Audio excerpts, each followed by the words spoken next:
Once again, the Queen of Consorts surprises us, but not in a good way. Made lurid and false claims about the royal family, which played on her fears and fueled paranoia. The decision came without ceremony, without warning, and without the comforting language usually used to soften a royal blow. William had authorized a direct restriction on Queen Camilla's access to private financial accounts connected to the Duchy of Cornwall. When the confirmation reached her, she did not argue. She simply stared at the page. Because this was not merely about money. It was about authority, trust, and a privilege she believed would never be questioned. Before we go deeper into what this really means for the royal family, make sure to subscribe so you don't miss a single update. Camilla held the letter and read the same paragraph twice. The Duchy of Cornwall was not just another royal fund. It was the private estate traditionally controlled by the Prince of Wales. And after William became Duke of Cornwall, responsibility for its finances passed to him. Her aide stayed silent until the Queen lowered the page and asked, "Did he personally approve this?" The answer came quietly. Yes. William had known that question would be asked. Hours earlier, he had sat alone with the authorization sheet before him, refusing to touch the pen until he was certain. The prince was removing Camilla's authorization from specific private accounts and discretionary financial channels she had continued using through arrangements created during Charles's years as Prince of Wales. He knew how personal it would feel. He also believed leaving those permissions untouched meant accepting authority he had never granted. The real shock lay deeper. William's decision had not begun with a routine accounting review. He ordered an account-by-account examination after discovering that several historic permissions remained active, even though control of the duchy had transferred from Charles to him. One account stood out. A discretionary channel, still carrying expenditure authorizations, linked to an old household arrangement connected to Camilla. The access itself disturbed him more than the amount involved. And that discovery turned a financial question into a family confrontation overnight. Camilla understood the message before anyone explained it. This was not an accusation of theft, but it was a declaration that inherited access would no longer survive, simply because nobody had challenged it. Charles's old authority had ended. William's had begun.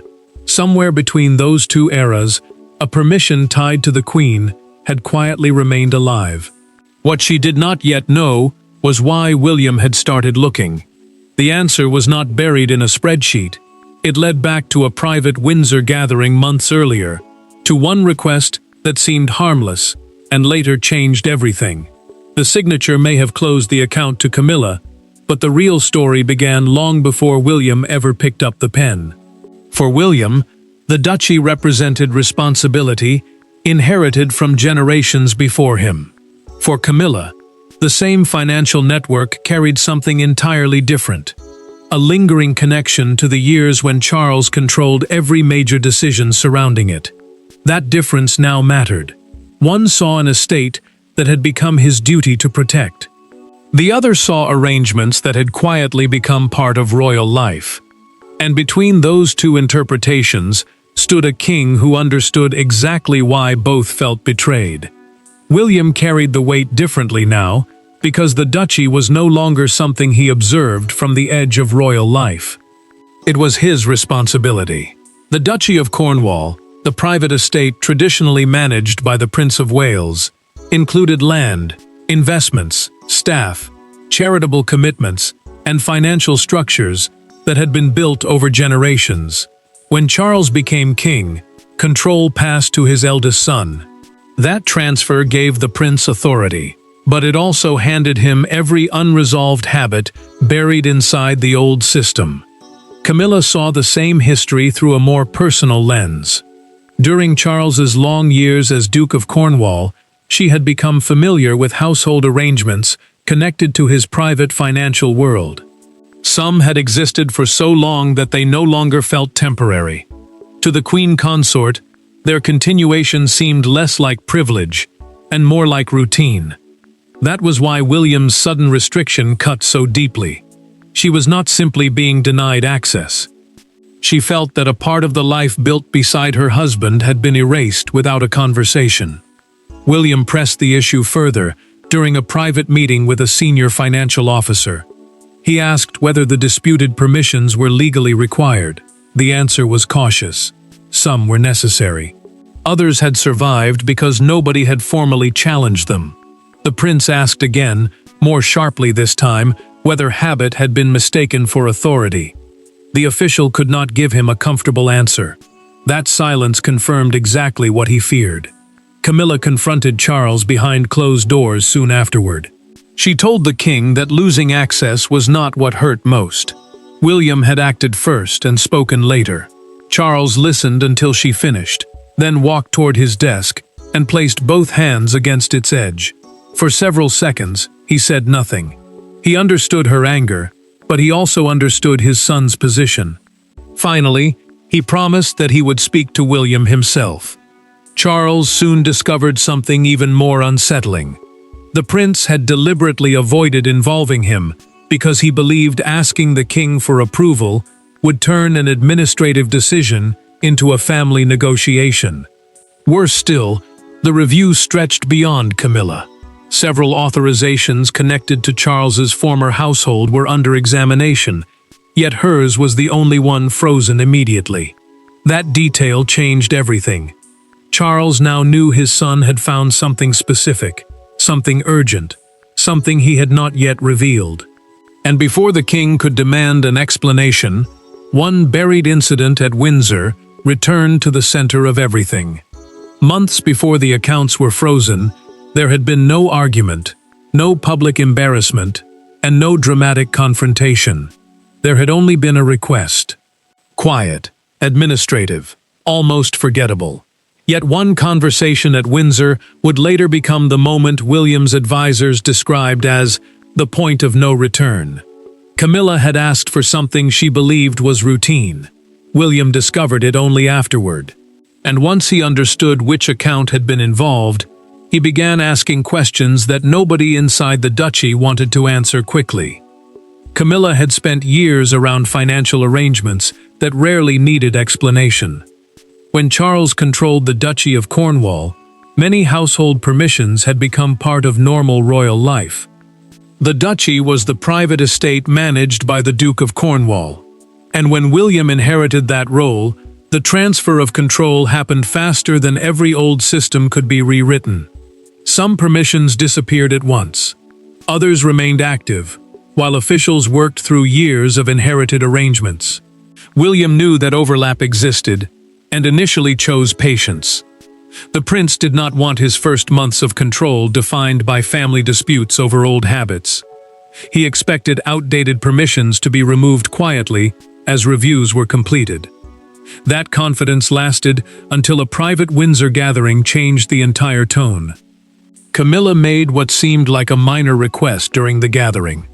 She asked a household official to authorize payment for a small private hospitality expense through a discretionary duchy account she had used during Charles's years in charge.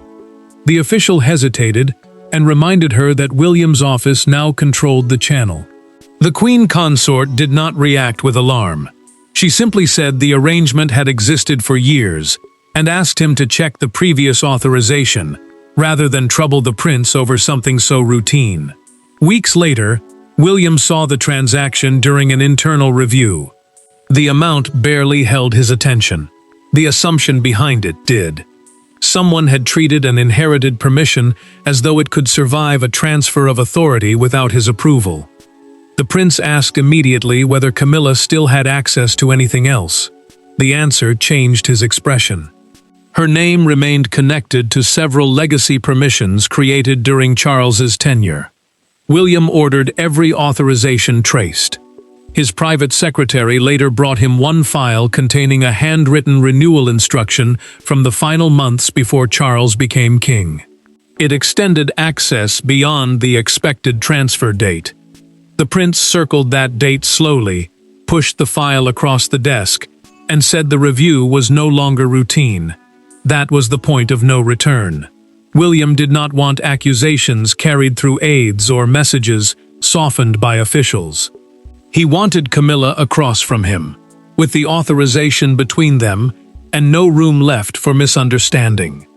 The paperwork had raised the question. The confrontation would determine whether the family could survive the answer.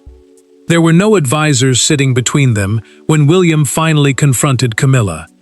Only a closed door, one financial file, and years of complicated family history that neither could pretend were irrelevant anymore. The prince did not accuse her of theft. The queen did not apologize for using an arrangement she believed remained legitimate. That made the conversation worse, not easier. Because the argument was no longer about whether money had moved. It was about who had the right to say yes. William had requested the meeting at Windsor himself, and brought the account review without the usual layer of household staff. The prince wanted no softened message, no carefully rewritten explanation. The document between them concerned a legacy authorization, meaning an old permission carried forward from Charles's time controlling the duchy, rather than newly approved under William. Camilla entered expecting confusion over paperwork. She believed the arrangement could be clarified, corrected, and closed without turning into a family wound. William opened the file and placed the renewal page in front of her. He asked why access had remained active after control passed to him. Camilla read the wording once before answering that Charles's arrangements had never been presented to her as temporary. The queen consort told him she had relied on a system that had existed for years. She had not seen herself as bypassing him, because nobody had told her the old permission had expired. Camilla's restraint finally cracked when she spoke about the freeze itself. She told William that learning about the restriction through written confirmation felt like a public judgment delivered in private. He answered that discovering continued permissions only after transactions had already moved through the account made him feel his own authority had been treated as optional. Neither raised their voice. That made every sentence land harder. Camilla then gave him the answer he had not expected. She said she never requested the controversial renewal. Someone inside Charles's former duchy household had extended it while the king was preparing for accession. William did not look surprised. The prince had already traced the official who processed the extension, and that official had given a documented account stating the renewal followed a verbal instruction from the royal household. Camilla pushed the paper back across the table. William did not touch it. For several seconds, neither spoke. The queen now understood that the dispute had shifted far beyond her own access. If she had not requested the extension, and William had never approved it, then somebody had acted inside the dangerous gap between Charles's old authority and his son's new one.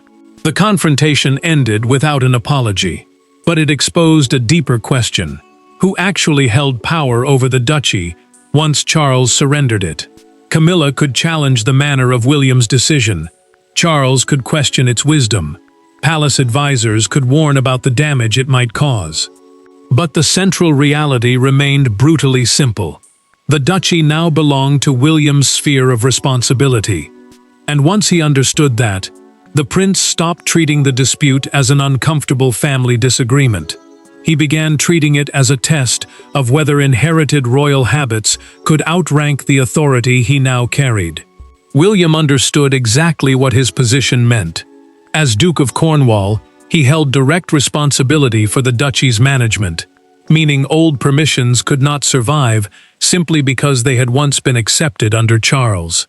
The king still carried the highest royal title, but his personal control of the estate had ended when it passed to his eldest son.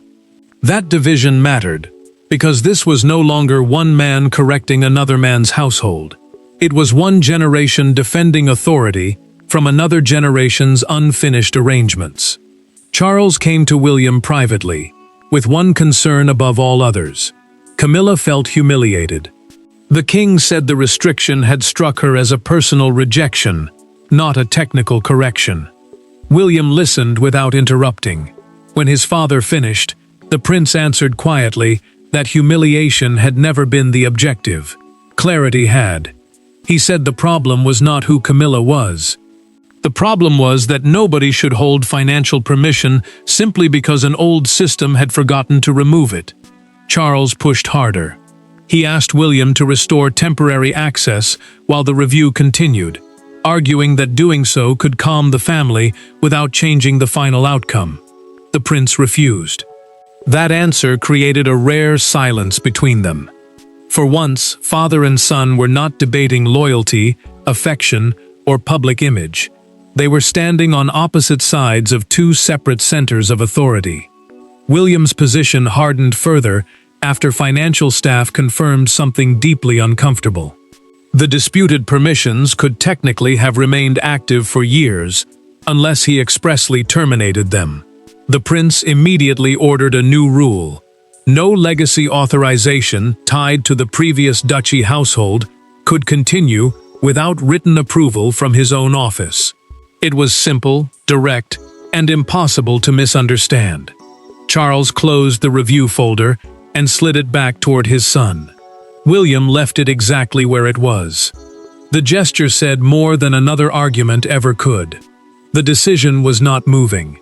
By the end of the day, the consequences were already spreading.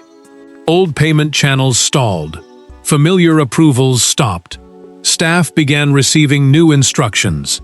Camilla was no longer the only person affected. The king had failed to reverse the order, and now everyone who depended on the old system was about to discover what William's signature truly meant. By the following morning, the argument had become reality. Instructions that once moved through familiar channels suddenly stopped. Permissions required new signatures. Staff who had spent years relying on informal continuity were told the old rules no longer applied. But for Camilla, the sharpest blow came in a much smaller moment. She requested confirmation of a routine private expense and received a response she had never seen before. Authorization declined pending approval from the Duke's office. Camilla stared at the message longer than she intended. The Duke's office meant William's administrative authority over the Duchy of Cornwall, and under his new rule, old household access could no longer function automatically. Every payment now needed approval through the structure he controlled. Her private secretary waited for anger. Instead, the Queen removed her glasses, folded the page once, and quietly said, "Withdraw it. Do not send it again." The secretary hesitated, then obeyed.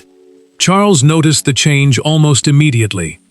The king had spent decades controlling the financial world, now sitting firmly in his son's hands, and that loss of influence suddenly felt personal in a way it had not before. He watched Camilla become more guarded, less willing to discuss the accounts, and his frustration grew. He could defend her feelings. He could challenge William's manner, but he could no longer simply restore what had once belonged to his own authority. William, meanwhile, received the latest findings from the review. Several previous payments connected to the old permissions had been processed correctly. No missing money appeared. No hidden transfer pointed to personal misuse. Yet the clean record did not calm the prince. It confirmed something else. The inherited access had spread far wider than he had understood, surviving because staff assumed arrangements connected to Charles should continue unless someone explicitly stopped them. That discovery mattered, because William's fear had never depended on finding theft. The danger was the system itself. Accountability had become tied to memory, habit, and personal relationships rather than written approval. The prince believed that if he ignored that weakness now, every future boundary would become harder to defend. Camilla finally reached the same point from another direction. She was tired of Charles carrying her anger, tired of officials explaining what she must have meant, tired of seeing her name treated as a problem inside rooms where she was not present. She asked for one final meeting with William. No advisors, no financial officers, no king speaking between them. She had spent days being discussed by everyone else. Now Camilla wanted the prince to hear directly what his decision had cost. The second meeting was different from the first. No files were stacked between them. No king waited nearby. No advisor sat outside preparing a compromise. Camilla had asked for this conversation because she wanted one thing William had not yet given her: a personal explanation stripped of financial language. She did not ask him to reopen the accounts. She asked whether he had stopped trusting her. And for the first time since the crisis began, William could not answer with procedure. Camilla chose her words carefully. She accepted that the prince had authority over the duchy, and understood that its accounts, permissions, and financial decisions now belonged under his control. The Duchy of Cornwall was the private estate managed by the Duke of Cornwall, and that responsibility had passed fully to William.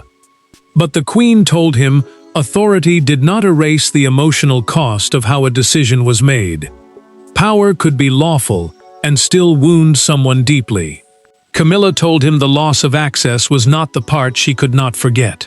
What hurt was realizing William believed the system needed protection from arrangements linked to her. She had spent years beside Charles inside that world, trusting that long-standing permissions were legitimate because nobody had ever told her otherwise. Now those same arrangements made her feel as if she had become a risk rather than family. William did not defend himself immediately. The prince admitted that his decision had been shaped by years of watching blurred boundaries create resentment inside the royal family. Old understandings had too often survived because nobody wanted the discomfort of challenging them. He wanted his own tenure to begin differently, even if that meant making decisions people close to him would hate. Then William gave her the answer she had been waiting for. The review had found no evidence that Camilla secretly diverted duchy money or personally abused the accounts.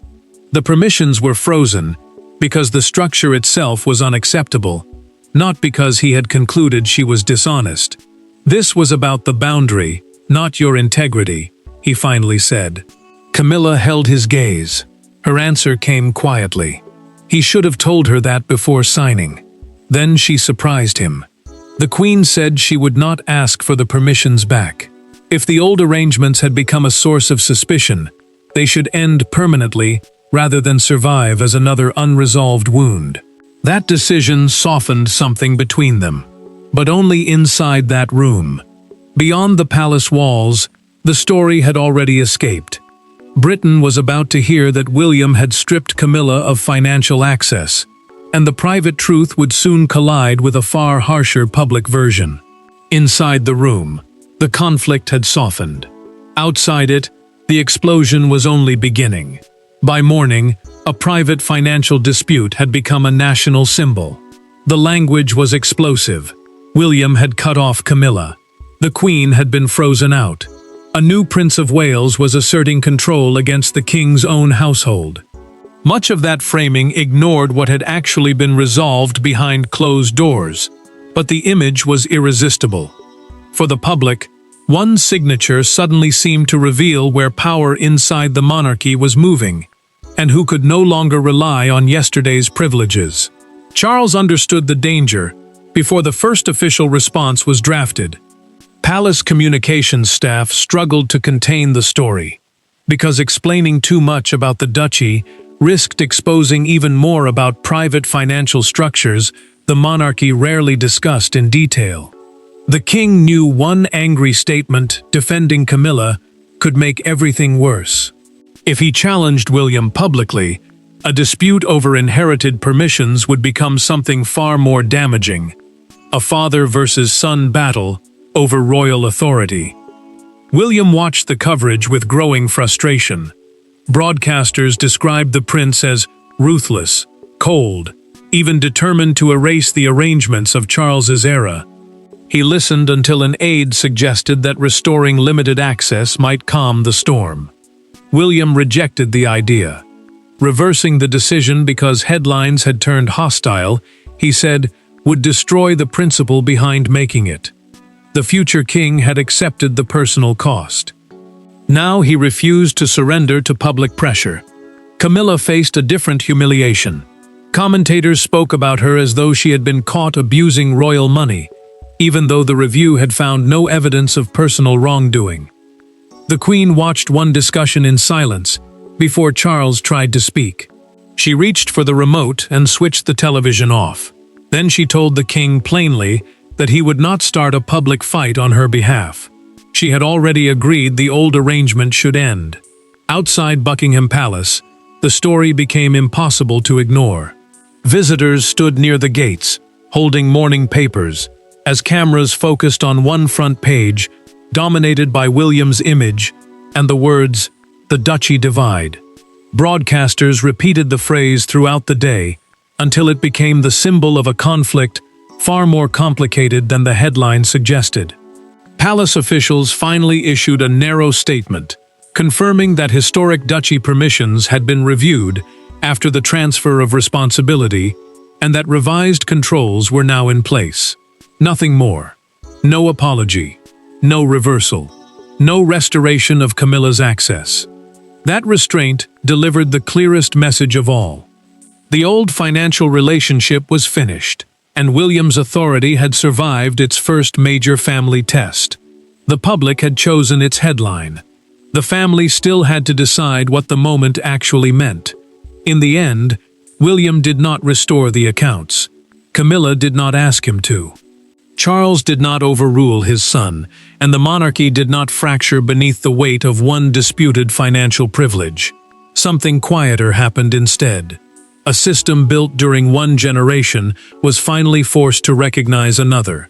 The Queen lost an access she had assumed would continue. The prince gained something harder than control: the responsibility of proving that even family could not remain exempt from boundaries. William made the final step permanent. The restricted permissions were formally cancelled rather than temporarily suspended, ending the inherited duchy arrangement once and for all. The Duchy of Cornwall, the private estate managed under the authority of the Duke of Cornwall, would now operate through a structure clearly separated from expenses, linked to the king's household. No old permission could drift between Charles's former role and his son's present authority again. Camilla accepted the result without demanding another concession.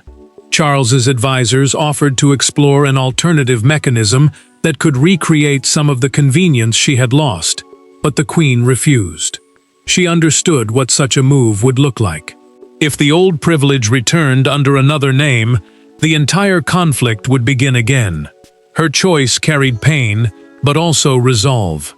She would not allow one financial arrangement to become a permanent source of suspicion inside the family. William handled the final confirmation differently this time. Instead of allowing an official to deliver it, the prince sent the administrative note to Camilla personally. It did not reverse the decision. It did something smaller and more human. It acknowledged that the first restriction should have been communicated with greater care, even if the outcome itself remained necessary. Charles eventually accepted the deeper truth. The king could not defend every structure inherited from his years controlling the duchy without limiting the independence William was now expected to exercise. The investigation also closed with no accusation of personal financial wrongdoing against Camilla. The failure had been structural. Old permissions had survived a transfer of power because habit had been mistaken for authority. Camilla read William's final note, placed it beside the cancelled authorization, and told Charles she did not want the matter reopened. Later, the prince was informed that she had accepted the new structure without challenge. What froze Camilla in that first terrible moment was the loss of a privilege she believed had survived the change of reign. What remained afterward was something more important: a monarchy forced to accept that succession does not merely change titles. It changes where authority ends, where loyalty begins, and who finally has the courage to draw the line. Thanks for watching. Please don't forget to like and subscribe, and we will see you in next one.